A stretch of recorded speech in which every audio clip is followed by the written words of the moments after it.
John Green adjusted his tie one last time before the shuttle doors opened. His heartbeat quickened as he looked at his reflection in the polished metal wall.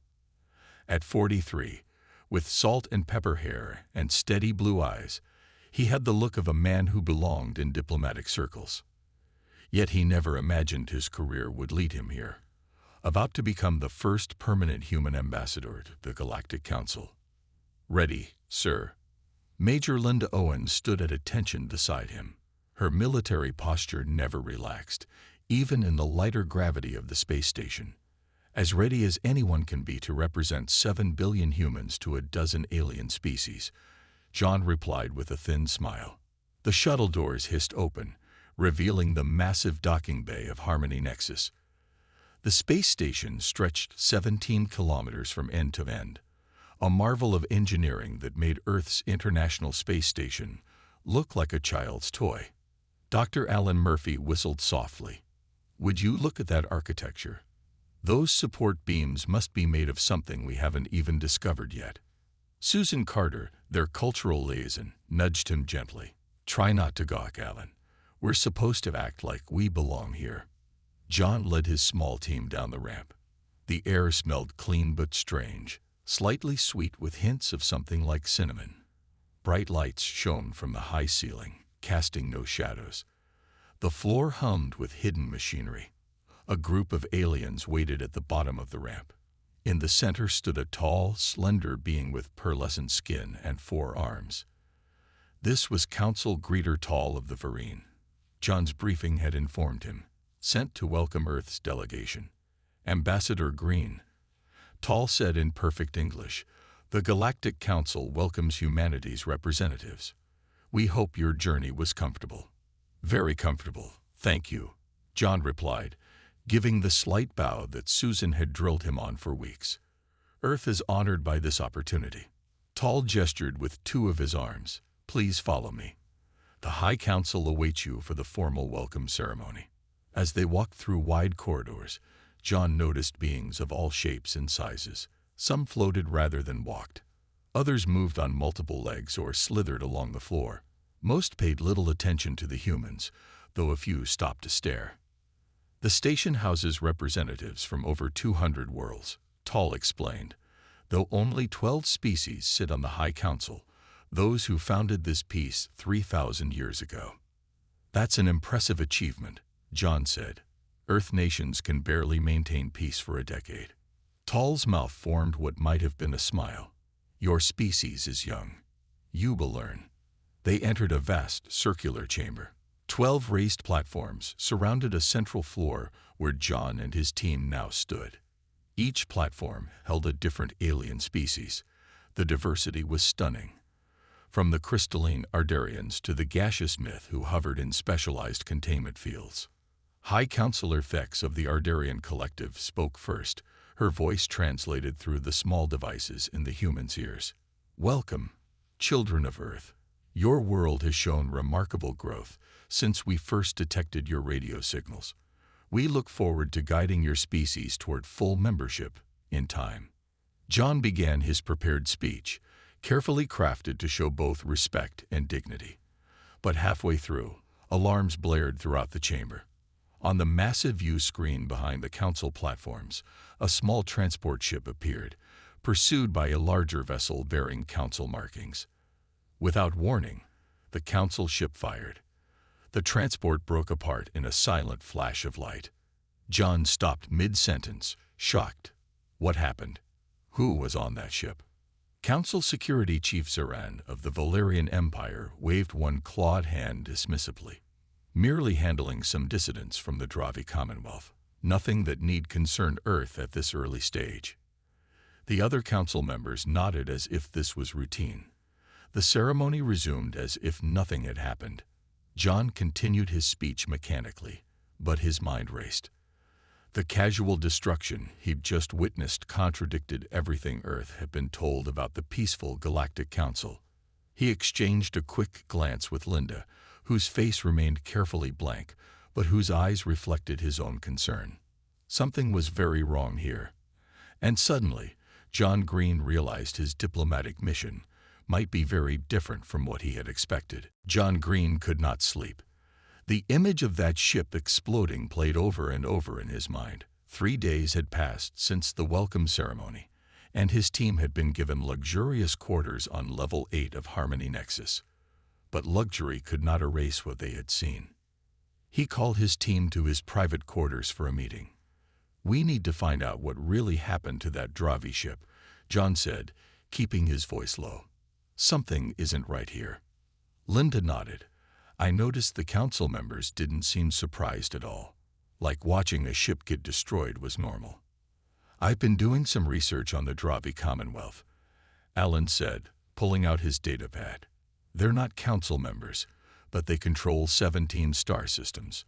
They've applied for council membership 3 times in the past century and been rejected each time." "For what reason?" John asked. Alan shook his head. "The records don't say. Just incompatible development trajectories." Susan leaned forward. "I might be able to help. I've been talking with some of the service staff. There are advantages to not being taken seriously as the cultural person." She smiled slightly. "Many of the workers here aren't from council worlds. They hear things." "What kind of things?" John asked. "Rumors of missing ships, not just Dravi ships. Vessels from at least 4 non-council worlds have vanished in the past month. But these incidents never appear in official council reports." John paced the room. "We need more information. Susan, keep talking to the staff.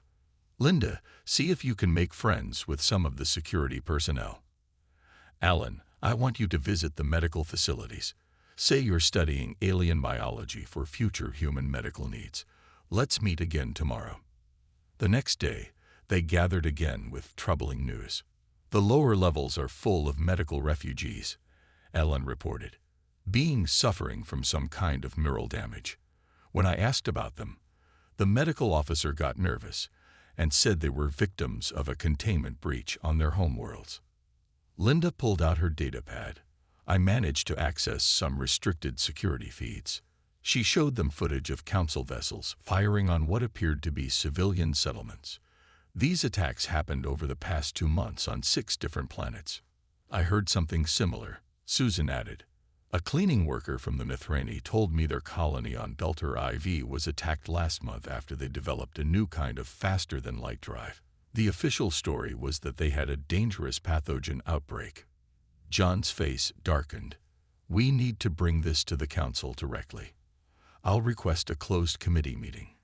2 days later, John sat before 5 council members in a small chamber. He presented the evidence his team had gathered. High Councilor Thex's crystalline form shimmered as she spoke. "Ambassador Green, you misunderstand what you've seen. These were necessary quarantine procedures. A dangerous neurological pathogen has emerged in several non-council species. We must contain it before it spreads." "By destroying ships without warning?" John asked. Security Chief Ziran leaned forward, his reptilian eyes narrowing. "Your human emotional responses are understandable but misplaced. The Council has maintained peace for thousands of years through careful management of threats." "What exactly is this pathogen?" John pressed. "Our medical experts saw no signs of infectious disease among the refugees." Thex's crystal body pulsed with light. "The details are highly technical and classified. Rest assured, we act only for the greater good." As the meeting ended, Councillor Voss of the Telm pulled John aside.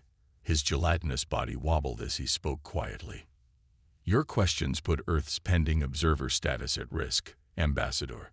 Focus on pleasant diplomatic exchanges, not internal security matters that don't concern your world.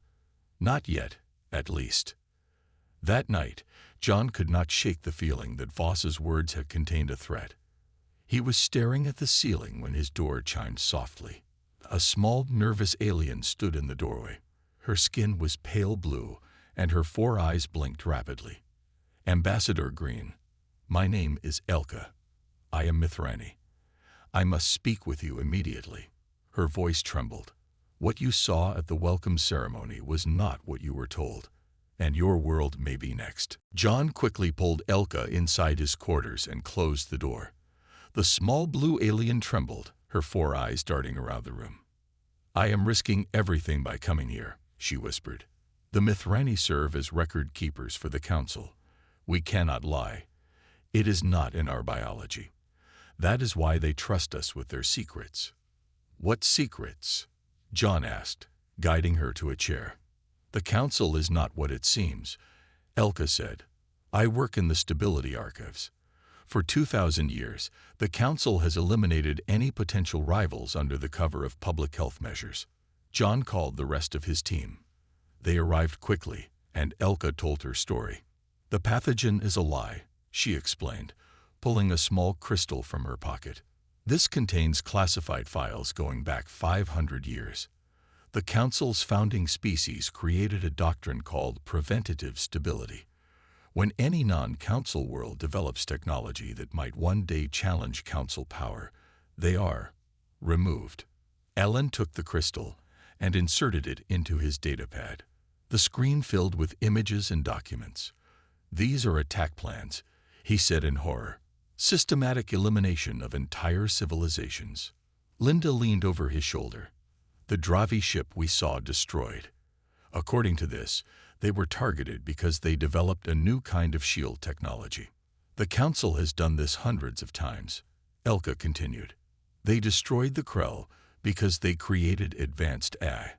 They attacked the Viridian system because they developed organic computing. Any advancement that might one day challenge Council dominance is labeled a threat." Susan's face paled. "Why are you telling us this? Why help humans?" Elka's 4 eyes blinked rapidly. "Because Earth is on the list. Your species' rate of technological advancement is unprecedented. The Council finds it deeply concerning." "How much time do we have?" John asked. "Perhaps a year, maybe less. They are still debating whether to grant Earth observer status as a way to monitor your progress more closely before they act." John stood up straight, his decision made. "I need to take this information to Earth immediately. But first, I'm going to confront Council Secretary Voss. He seemed to be warning me yesterday." Despite his team's objections, John arranged a private meeting with Voss the next morning. The gelatinous alien pulsed with blue light as John entered his office. "Ambassador Green, this is unexpected," Voss said, his translated voice smooth and calm. John placed Elka's crystal on the desk between them. "I know about preventative stability. I know what the Council has been doing to developing civilizations." Voss didn't seem surprised. His body rippled slightly as he picked up the crystal. "I see someone has been accessing classified archives. How unfortunate. Is it true? Is Earth targeted for stabilization once we advance too far?" Voss set the crystal down. "Your species has great potential, Ambassador Green. Earth can prosper under Council protection, or it can be stabilized. The choice is yours. You're threatening the extinction of my species if we advance too quickly." John couldn't keep the anger from his voice. "Not extinction. Merely limitation.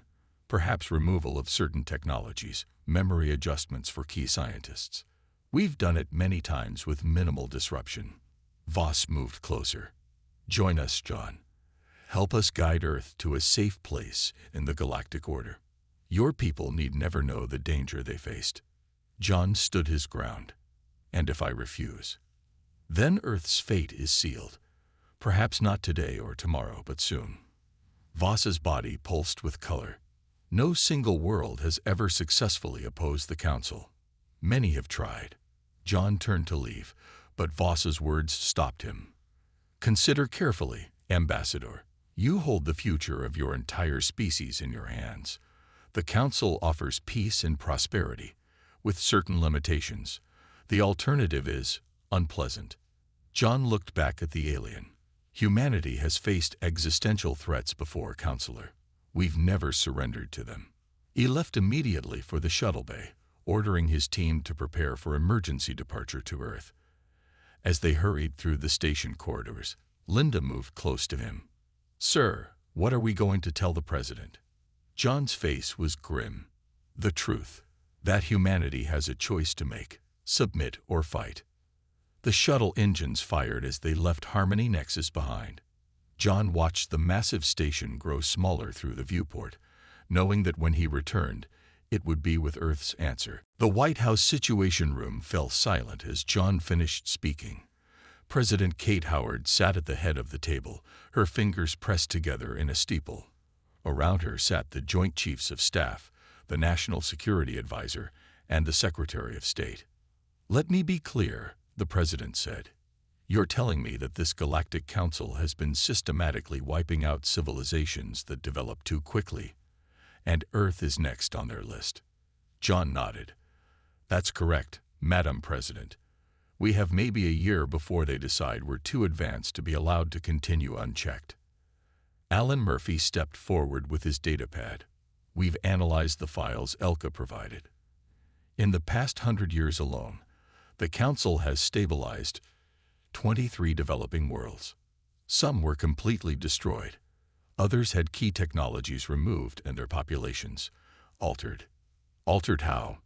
asked General Frank Peterson, the chairman of the Joint Chiefs.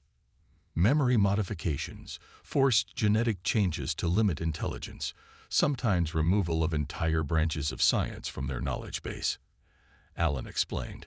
"Several species were developing synthetic proteins similar to human DNA when they were targeted." Linda Owens pulled up a holographic display. "Based on our current rate of technological growth, Earth will cross their threshold for stabilization within 9 years. But given our unpredictability, they're likely to move against us much sooner." Secretary of State Diane Miller shook her head in disbelief. "What are our options? We can't possibly match their technology." "We have 3 choices," John said. "First, we accept their terms, limit our advancement, allow them to monitor and control our development, and survive as a second-class species." "That's not an option," President Howard said firmly. "Next. Second, we try diplomacy. Appeal to the non-council worlds, build alliances, work within their system to change it. That would take decades we don't have," the National Security Advisor pointed out. "Third," John continued, "we fight." The room erupted in objections. "Fight? With what?" General Peterson demanded.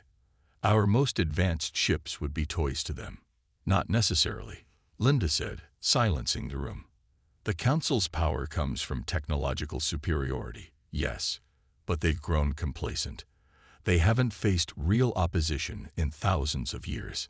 Susan Carter spoke up. "Many subjugated species resent Council rule.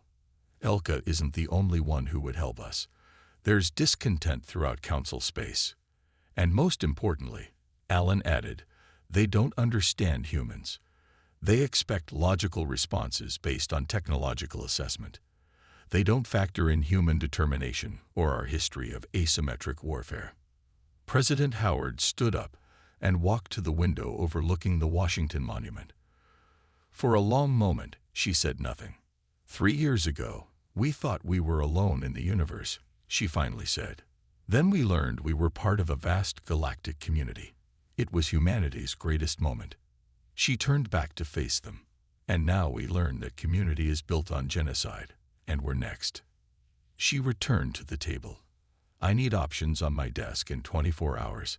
Real, concrete plans for how Earth fights back against enemies 1,000 years more advanced than us. Unconventional thinking. I want our best scientists, strategists, and hackers working on this." John cleared his throat. "Madam President, there's one more thing. The Council doesn't know we're aware of their plans. We have the element of surprise. And we have something else," Susan added. "During our 3 years of cultural exchange, we've been given access to their communication systems, their computer networks, their transportation hubs. They wanted to integrate us slowly into their society." Linda smiled grimly. "They've been studying us as potential threats, but we've been studying them too." The President nodded slowly. "Ambassador Green, you'll return to the Harmony Nexus with our response. In the meantime, I'm initiating Dawn Protocol." "Dawn Protocol, ma'am?" John asked. "A contingency plan created after first contact. in case the aliens weren't as friendly as they seemed. She looked around the table. As of this moment, Earth is preparing for war. A war like none we've ever fought before, against an enemy who doesn't believe we can fight at all. John stood a little straighter. What exactly should I tell the Council, Madam President? Kate Howard's eyes hardened. Tell them Earth has made its choice. The rest, they'll find out soon enough. John Green stood before the mirror in his quarters aboard the diplomatic shuttle. Earth was now 3 days behind him. In his pocket sat a small device, no bigger than his thumb. The best scientists on Earth had worked day and night to create it from technology they had reverse-engineered from Council gifts. Linda entered his quarters without knocking. We're approaching Harmony Nexus, sir. The Council has granted us emergency landing clearance. Any sign they suspect anything? John asked. Linda shook her head. They think we're returning to continue observer status negotiations. Our message simply said you had received new instructions from Earth. And our passengers. All 27 representatives are ready. They'll remain hidden until your signal. John nodded. During their return to Earth, Susan had made contact with resistance leaders from worlds that had been partially stabilized by the Council. For months, they had been secretly meeting on Earth, planning for this day. Now they were hidden aboard the human shuttle, ready to make history. The shuttle docked smoothly with Harmony Nexus.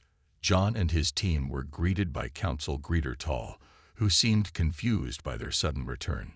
Ambassador Green, we did not expect you back so soon. The Committee on Earth's Observer Status is not scheduled to meet for another month. I've been instructed to address the full Council immediately, John said firmly, on the matter of Earth's petition. Tall blinked his large eyes. I see. That is most irregular, but I will convey your request. 2 hours later, John stood in the center of the great council chamber. All 12 high counselors were present, looking down at him from their raised platforms. The chamber was filled with representatives from hundreds of worlds, curious about the humans' urgent request. High Counselor Thex spoke first. Ambassador Green, you have requested this extraordinary session to discuss Earth's petition for observer status. Please proceed. John took a deep breath and stepped forward. High Counselors, distinguished representatives, for 3 years, humanity has sought friendship with the Galactic Council. We have exchanged knowledge, culture, and technology. We have learned much about your ways. He paused, looking at each council member in turn. Today, I regret to inform you that the United Nations of Earth formally withdraws its petition for observer status. Murmurs swept through the chamber. Councillor Zaran leaned forward, his reptilian features tightening. This is unexpected, Ambassador. May we ask why? You may. John's voice grew stronger. Earth withdraws its petition because we cannot in good conscience join an organization built on lies, oppression, and genocide. The chamber erupted in shocked whispers. High Counselor Thex's crystalline form flashed with angry light. Ambassador Green, these are serious accusations. What evidence do you have for such claims?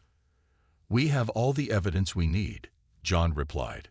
The United Nations of Earth is now fully aware of the Council's policy of preventative stability.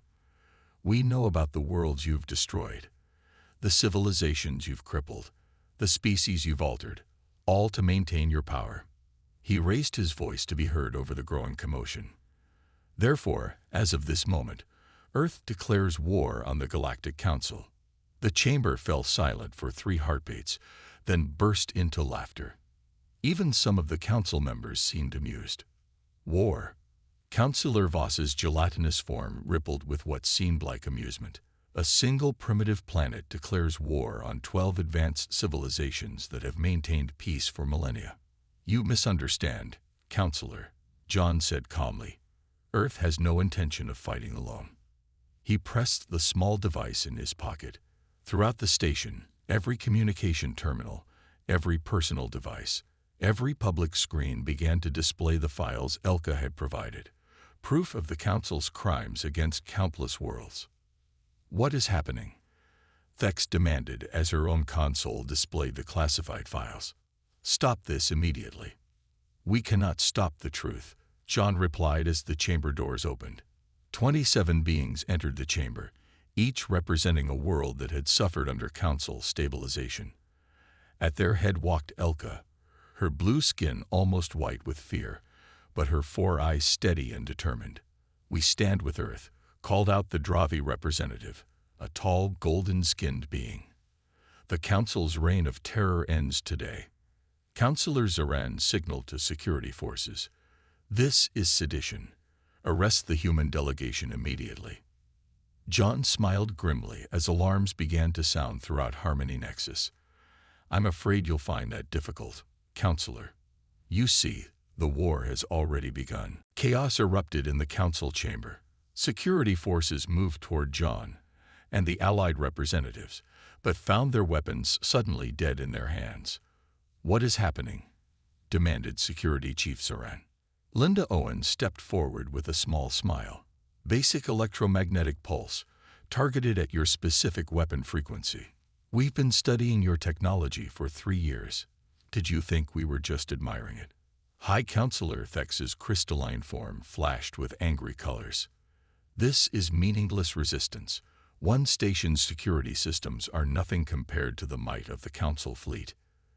"You're right," John agreed calmly, "which is why we didn't just target this station." Throughout Council space, communication networks suddenly filled with the evidence of Council crimes.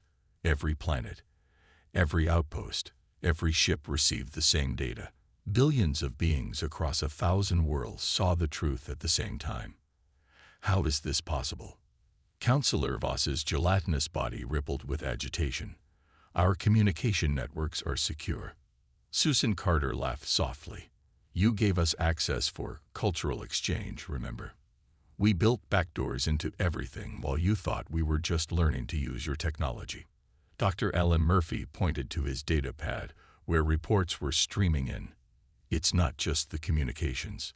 Look." On screens throughout the chamber, images appeared of simultaneous uprisings across council space. Factory workers walking out, maintenance crews abandoning their posts, transport pilots grounding their ships.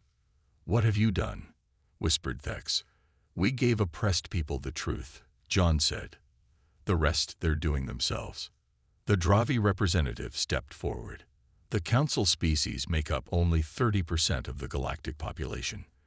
The rest of us have lived under your rule for centuries, maintaining your ships, growing your food, mining your resources.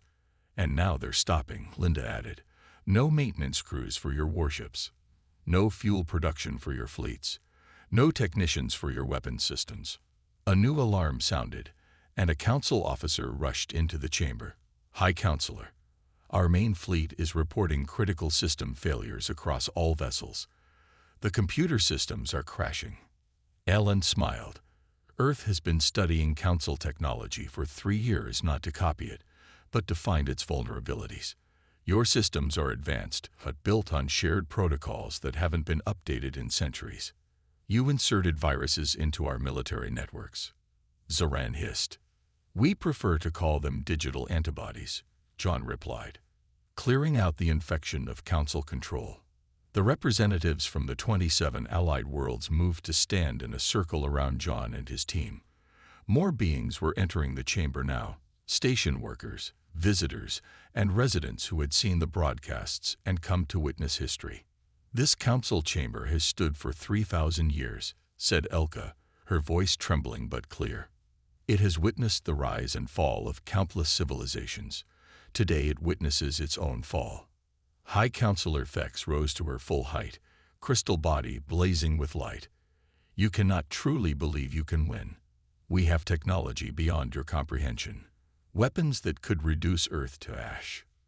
"Try to use them," Linda challenged. "See how many still work." "And even if some do," John added, "you'd have to find us first." On his signal, Susan activated another device. Throughout council space, the quantum tracking beacons that monitored ship movements suddenly went offline. Right now, thousands of transport ships are evacuating people from worlds expecting council retaliation, Susan explained. You can't track them. You can't find them. And they're all heading to safe zones we've established over the past 3 months. The council members looked at each other in growing alarm. Their perfect system of control was unraveling before their eyes. This chamber will recess immediately, Fex announced. Council security contained the human delegation and their accomplices. But many of the security forces had set down their weapons and stepped back, unwilling to defend the council now that they knew the truth. John watched as the council members hurriedly left their platforms. He turned to the gathered crowd, which had grown to fill the entire chamber. For 3,000 years, the council has ruled through lies and fear, he called out. Today, that rule begins to end.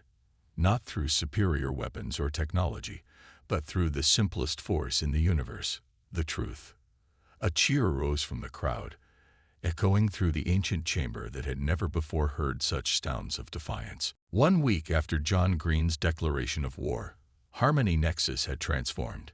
The massive space station, once the symbol of council authority, now served as the headquarters for what many were calling the Galactic Rebellion. John stood at the window of what had been the High Council's private meeting room. The view showed dozens of ships coming and going, carrying refugees, supplies, and representatives from worlds that had suffered under council rule. Status report, he said as Linda entered the room. Better than we hoped, she replied, placing her data pad on the table. 82% of council military vessels are still disabled by our virus. The remaining 18% are stuck in dock because their maintenance crews have joined the rebellion. And the council members, 7 have fled to their home worlds. 3 are in custody.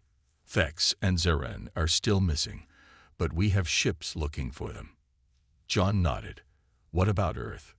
Still safe. The quantum shield network is operational around the solar system. Even if the council manages to get ships working again, they won't get past our defenses. The door opened again as Susan and Alan entered with Elka and the Dravi representative, whose name was Kareth. The communications network is fully under our control, Susan reported. Every world in council space has received the truth broadcasts. Most non-council worlds have declared support for the rebellion. And the medical teams? John asked. Alan smiled for the first time in days. We've made a breakthrough. The Dravi medical experts and Earth scientists have developed a treatment for victims of neural manipulation. People who had their memories altered by the council are starting to recover. This is only the beginning, Kareth said, his golden skin gleaming under the lights. For centuries, the council kept our worlds divided, preventing us from sharing knowledge. Now, with the communication barriers broken, we're learning from each other. The Mithrani memory techniques combined with Earth's computer systems and Dravi biological understanding are creating advancements none of us could have achieved alone. John turned back to the window. Have we heard from the council homeworlds? Any sign of their reserve fleets? Linda's face grew serious. That's the one piece of bad news. We've detected movement from 6 council worlds. They appear to be activating ancient weapons platforms. Technology even more advanced than what we've seen before. They would destroy their own empire just to maintain control, Elka said sadly. No, John replied. They would destroy their empire to prevent something they fear more than losing power, seeing others gain it. He walked to the large table in the center of the room, where a holographic map showed the current state of council space. Red dots indicated locations of possible council counterattacks. We knew this would happen, John said. The council would have hidden weapons, contingency plans. They've ruled for thousands of years. They wouldn't surrender in a week. What's our next move? Kareth asked. John smiled grimly. The same strategy that got us this far. We don't fight their technology head-on. We use their assumptions against them. He pressed a button on the table, and the hologram shifted to show a complex network of supply lines, communication relays, and power distribution systems. The Council expects us to defend key worlds and installations. Instead, we'll target these points. He highlighted several seemingly minor locations. Linda studied the map and nodded with approval. Clever. These are all control nodes for their automated systems. Exactly. The Council's advanced weapons depend on complex networks. Cut off the right nodes, and even their most powerful weapons become useless. But attacking these points would require small, fast teams, Susan pointed out. High-risk missions. Yes, John agreed, which is why I'll be leading one of them. The others began to protest, but John raised his hand. This was Earth's choice. We started this war, and we will not ask others to take risks we won't take ourselves. Elka stepped forward, her 4 eyes blinking rapidly. I wish to join your team, Ambassador Green. My knowledge of Council systems will be useful. Me too, said Kareth. My people have fought the Council in secret for generations. It's time we fought in the open. John looked around at the representatives from dozens of worlds, all watching him expectantly. 3 weeks ago, he had been a diplomat hoping for peaceful relations. Now he was leading a galaxy-wide rebellion. This war is far from over, he told them. But for the first time in 3,000 years, the Council is afraid. Not of our weapons or technology, but of something much more powerful, unity. 6 months after Earth declared war on the Galactic Council, John Green stood in the center of the newly renamed Chamber of Equals. What had once been the exclusive domain of 12 species now hosted representatives from over 200 worlds. John looked different now. A scar ran down the left side of his face, a reminder of the battle at the Valerian weapons platform. His eyes held the weariness of someone who had seen too much conflict, but also the quiet satisfaction of hard-won victory. All representatives, please take your seats, he called out. The first official session of the Galactic Confederation is about to begin. The chamber quieted as delegates settled. On John's right stood Linda Owens, now commander of the Joint Security Forces. On his left was Elka, representing the Free Mithrani people. Kareth of the Dravi sat nearby, alongside Susan and Alan. Before we begin, John said, I would like to connect with Earth. A large screen activated, showing President Kate Howard in the Oval Office. Despite the distance of countless light years, the quantum link provided a clear, instant connection. Representatives of the Galactic Confederation. The President said, Earth greets you with respect and gratitude. 6 months ago, we faced extinction at the hands of those who feared our potential. Today, we stand among equals, ready to build a future based on cooperation rather than domination. The chamber erupted in applause. When it quieted, President Howard continued. The war is officially over. The last Council resistance ended 3 days ago, when High Counselor Thex surrendered on Ardarian Prime. All 12 former Council species have signed the new charter, renouncing their claims of superiority and accepting equal status in our new confederation. John nodded in acknowledgement. The path to this day had not been easy. The Council's secret weapons had indeed been formidable, but the strategy of targeting control nodes had worked. Without their networks, even their most powerful weapons had failed. More importantly, once the oppressed peoples of the galaxy had seen that resistance was possible, they had risen up in numbers too great for the Council to control. The rebellion had spread faster than anyone expected, with world after world declaring independence. As agreed, John said, addressing the chamber after the President finished speaking, the new confederation will be built on 3 principles: equality of all sentient species, transparency in all governance, and the right of all worlds to develop without interference. He gestured to where the former council members now sat on the same level as everyone else. The knowledge and experience of all worlds will be valued, including those who once ruled. But no species will ever again claim inherent superiority over others. Linda stepped forward with a datapad. The demilitarization process is 90% complete. Former Council weapons are being converted for peaceful purposes or dismantled. The new Confederation Defense Force includes ships and personnel from 38 worlds, with Earth providing tactical leadership. Helka rose next. The archives have been opened to all. The true history of our galaxy is now available to everyone. No more secrets, no more lies. After the reports finished, Kareth of the Dravi approached John privately. "You've accomplished the impossible," he said. "No species has ever successfully opposed the Council in 3,000 years. How do humans manage it in just 6 months?" John smiled. "We didn't win because we had better weapons or technology. We won because we understood something the Council never did." "What was that?" "That diversity isn't a threat. It's a strength. The Council saw different paths of development as dangers to be eliminated. Humans saw them as opportunities for collaboration." John looked around at the chamber, where hundreds of different species now spoke freely with one another. "Throughout human history, we've learned that some things are worth fighting for, even when victory seems impossible. The Council never understood that, and that's why they lost." As the session continued, John thought about the strange journey that had brought him here. He had arrived at Harmony Nexus as a diplomat seeking friendship. He had returned as a warrior declaring war. And now, he helped lead a new galactic order built not on fear and domination, but on mutual respect. The war had lasted just 6 months, with surprisingly little bloodshed. It had been won not through superior firepower, but through superior ethics and the courage to stand up for them. John smiled as he watched representatives from hundreds of worlds working together, thinking that perhaps this was humanity's greatest gift to the galaxy, not technology or weapons, but hope.